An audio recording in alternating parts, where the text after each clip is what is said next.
ازيكم عاملين ايه يا بنات؟ انا هدير بعمل فيديوهات يعني وبحاول ان انا دايما افيدكم. النهارده الموضوع مهم جدا وسالتوني عليه كتير قوي.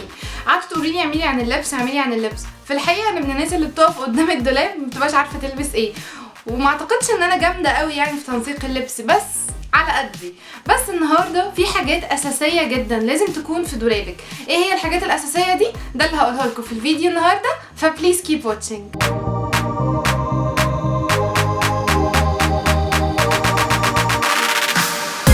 طيب، في حاجات بتبقى زي روتينز، الحاجات دي بتبقى اساسيه في دولابك، بتتنسق مع اي هدوم بتشتريها. ساعات لو مش عارفه تلبسي ايه بتنجزك. ايه هي الحاجات دي؟ اول حاجه واللي معروفه جدا، الشميز الابيض. الشميز الابيض من الحاجات الاساسيه جدا في دولابك. طبعا هو دلوقتي بقى بديل عن الكارينا اللي انقرض واللي ما عادش ينفع تلبسوه خالص. فالشميز الابيض بيبقى بديل لو انتي محجبه بتلبسيه تحت حاجه كات، حاجه نص كم. هو بينجز عامه، حتى لو عايزه تلبسيه لوحده كده وتنسقي عليه اكسسوارز وطرحه وبتظبطيه وبيبقى تحفه جدا. وبمناسبه الشميزات، مش الشميز بس الابيض اللي مهم، كمان الشميز الجينز الغامق.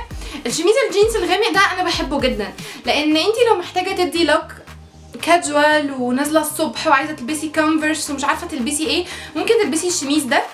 طبعا لو انتي محجبه ممكن يبقى طويل شويه او على جينز بوي فريند. ممكن تلبسي الجينز ده تلبسيه مع كونفرس ابيض تنزلي بيه الصبح، بيكون حلو جدا. مش بس كده، هو تحسي ان هو بيتلبس تحت اي حاجه كات وبيخليها وهميه، يعني متفهميش ازاي. فانا بالنسبه لي الشميز ده مهم. اللي هقول عليها دلوقتي دي بالنسبه للشتا طبعا، ان يبقى عندك جاكيت اسود جلد. الجاكيت الاسود الجلد كمان في الشتاء من الحاجات اللي بتنجزك جدا. انت ممكن تلبسي اي حاجه من تحت، ولو مستعجله تلبسي عليه الجاكيت الجلد الاسود، تغيري في الطرحه، تلبسي سكارف، بيكون حلو جدا. فده كمان من الحاجات الاساسيه جدا في الشتاء واللي لازم تكون عندك. رابع حاجه اللي لازم تكون في دولابك بليزر اسود. البليزر الاسود ده حاجه كده سحر برضو. اولا بينفع تلبس فورمال، دلوقتي ممكن تلبسيه ككاجوال شويه. بينفع في مناسبات كتيره، لو حد مش قريب منك قوي وعاوزه تروحي له كاتب كتاب بينفع، لو رايحه الشغل بينفع.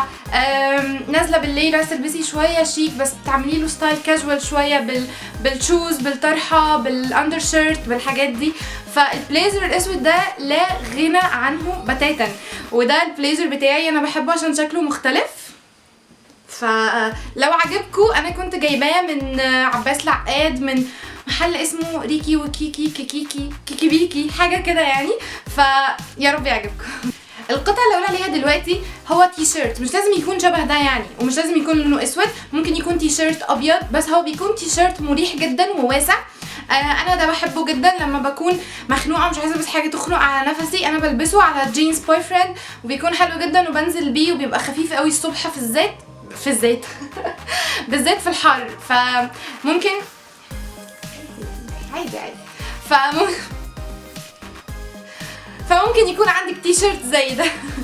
ايه كمان، لو في الشتاء يبقى جاكيت تقيل زي ده. الجاكيت ده بيكون طويل، مش بالطو بالظبط يعني، بس اللي اقصد بيه زي الكارتيجان. لو عندك صيفي بيكون حلو، ممكن تجيبيه يا جملي يا اسود. ده بيبقى برضو حلو جدا، اللي هو انت بتلبسيه على اي حاجه، خصوصا لو انت محجبه بينجزك. لو لابسه حاجات قط كتير ما بتحسيش انك هتلبسي كذا قطعه بقى وشميز وتي شيرت، لا هو بينجزك، فده مهم جدا. لو في الشتاء هاتي تقيل شويه، لو في الصيف هاتي خفيف. من الحاجات دي كمان دريس اسود. ده دريس اسود طويل عندي. الدريس الاسود ده تحسي ان هو زي الجوكر كده، زي ما هتلبسيه هيطلع شكله، يعني هتلبسيه كاجوال هيطلع كاجوال، هتلبسيه كلاسيك هيطلع كلاسيك، هتلبسيه فورمال هيطلع فورمال. فالدريس الاسود ده بالنسبه للمحجبات هديكم احسن عشان ما تكلكعيش، فبيكون حلو قوي. ممكن تلبسيه على جينز، لو مش محجبه ممكن تلبسيه على شراب وهيلز وتظبطيه يعني.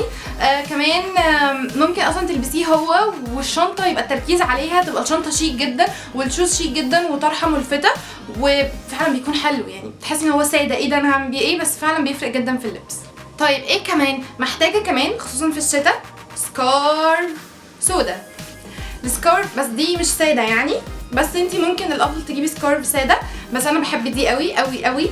السكارف دي كانت بتنجزني جدا في الشتاء. لو مثلا في حاجه ضيقه وانا كنت ببقى عايزه اداري شكلها، كنت بلبسها وهي بتداري يعني بتداري الدنيا هنا عشان انا محجبه. كمان ممكن تلبسيها على شميز ابيض، ممكن كنتي تلبسيها على الشميز الجينز.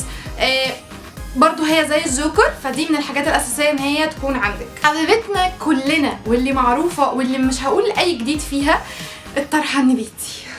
الطرحه النبيتي دي اللي هو انت لما تبقي واقفه عندك مثلا حاجه لونها غريب، انت مش عارفه دي لونها ايه، طب البس لها طرحه ايه نبيت. ممكن بقى تشكلي فيه شويه، تغيري فيه، تجيبي طرحات فيها لولي زي دي، فيها جبير، تلعبي فيها يعني، بس النبيتي مهم جدا.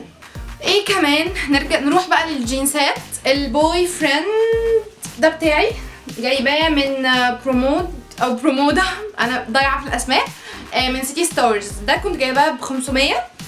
البوي فريند اسعاره غاليه شويه، بس هو فعلا مهم جدا، حلو جدا جدا جدا. انا عندي حاجات طولها ولا طويله ولا قصيره قوي، ببقى محتاره مش عارفه البس لها ايه، ما ينفعش البس اندر شيرت وما ينفعش البس شميز طويل تحتها. البوي فريند بينجزني لانه واسع. كمان للبنات اللي مش محجبين بيبقى حلو جدا، اضربي البوي فريند واي تي شيرت واسع وكونفرس وانزلي، بيبقى حلو قوي الصبح كمان. فالبنطلون البوي فريند ده بالنسبه لي من الاختراعات الحلوه جدا، خلوه عندكم. كمان بالنسبه للجينزات، الجينز الاسود في الحقيقه هو من الحاجات المهمه، بس انا مش بحبه، يعني انا مش بحبه خالص، يعني مش عارفه ليه، بس انا مش بحب الجينز الاسود ده، بيخنقني. بس هو حلو جدا لو انتي بتشتغلي في اللبس الفورمال، حلو يعني، حلو. بس هو الحاجات الاساسيه. الشوز دي من كتر ما انا بلبسها هي عفنت، يعني عفنت. جيبوا شوز بلون نيود زي كده في الصيف، صندل دي يعني بتكون حلوه جدا، بتليق على كل حاجه وكيوت كده، يعني انا بحبهم قوي، عندي كده بقالهم كتير. والشوز دي كان في منها اسود، كنت جايباها من جنينه مول، محل هناك بتاع شوزات تحفه جدا، مش فاكره اسمه طبعا.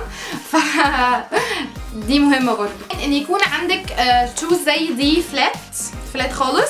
الشوز دي برضو عامله زي الجوكر، انت ممكن تلبسيها فورمال، ممكن تلبسيها عادي لو نازله مستعجله، كاجوال، اي حاجه. طبعا مش هتكلم عن اي شوز عاليه لان انا طويله ومش بلبس شوزات عاليه خالص. اخيرا اخر حاجتين هروح لهم، شنطه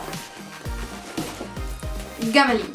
دي عندي بقالها سنين بجد، انا بحبها قوي، يعني مش بحب اغيرها. ليه؟ لان اولا هي كبيره، لازم تكون عندك واحده كبيره للسفر، للمشاوير، للديوز، للحاجات دي. فخلي عندك شنطه غاليه تكون جملي اساسيه عندك، البسيها كتير نو بروبلم يعني. ايه كمان، شنطه سودا كروس، دي حاجه مهمه جدا. عندي برضو يعني كذا واحده، بس انا بحب دي. ليه بقى؟ ودي بنصحكم بيها. الشنطه دي ممكن تيجي كاجوال كروس، ممكن بشيل دراعها وبمسكها كده تمام، فبتكون شيك قوي. فهاتوا شنطه زي كده، يعني مش عارفه اللي بتتمسك كده اسمها ايه بصراحه. فبس دي كانت حاجات اساسيه لازم تكون في دولابك، يا رب تكون فادتكم. ولو نازله اشتري الحاجات دي لان هي هتفيدك جدا. اي حاجه هتجيبيها بعد كده بعد الحاجات دي مش هتحتاري توفقي لها ايه وتلبسيها على ايه، لان انت هيكون عندك الاساسيات كلها. فيا رب الفيديو ده يكون فاتكم، وبصراحه انا عجبني جدا بس يا رب يكون عجبكم. لو عجبكم اعملوا شير، ومتنسوش تعملوا لايك للبيج بتاعتي، واستنوا فيديوهاتي الجايه. باي باي.